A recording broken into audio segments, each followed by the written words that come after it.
automobile accident, there are certain things you should remember to do and not do to save yourself from further stress later on in the process. We're joined right now by attorney Allie Menegakis with the Clekis Law Firm for some legal perspective on what you should do after a crash. Good morning to you. Good morning. Great to have you here. Welcome back. All right, what's one mistake that you see people who get into auto accidents face when they're going through this when it comes to their insurance coverage? Great question, and I see this so many times, and I try and scream it from the rooftops.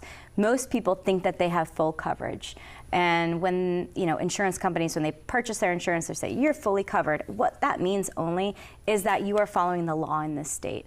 In this state, you have to have some kind of bodily injury insurance in case you get in an accident, and you also have to have uninsured motor vehicles coverage in case the other person in the accident doesn't have insurance.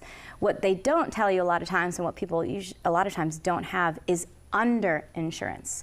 That's really, really important. Why is that important? If I'm driving in my vehicle and I have an entire car full of my family, and all of us get injured, and we are hit by another driver who has minimum limits, our entire car is going to reach those medical bills and maximize those limits with 5 people in the car very quickly. So what do you do if their limits don't cover all your injuries? That's where underinsurance comes in. So even if you are single, or if you have a family especially, and you are driving people around in your car, you need to have underinsurance to protect you and your family, just in case the other drivers on the car don't have good insurance. Because I've seen cases where people, unfortunately, even that have died, and it wasn't their fault. We had a client that was hit by a DUI driver. She still had medical bills to pay because she didn't have her own underinsurance there. And it's very sad. You don't want to be in that situation for you, your family, your loved ones.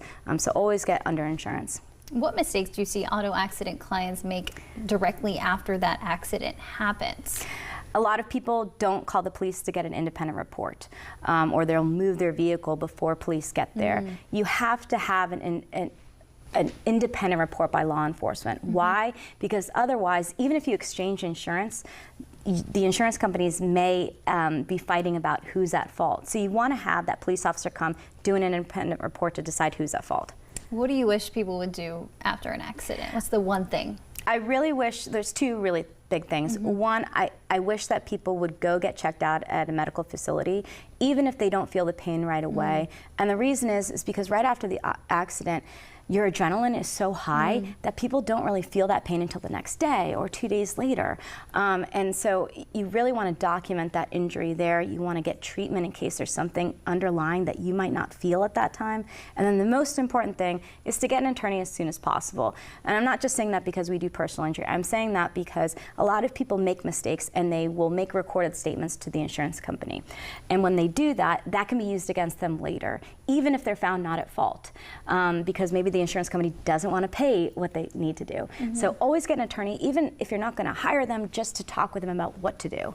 And you can always feel free to call Clekis Law Firm too. Yep, 843-9000000 is that number if you want to call, or you can go online to clekis.com and you can learn more there as well. Allie, thank you. Thank you. Let the power of 9 million work for you.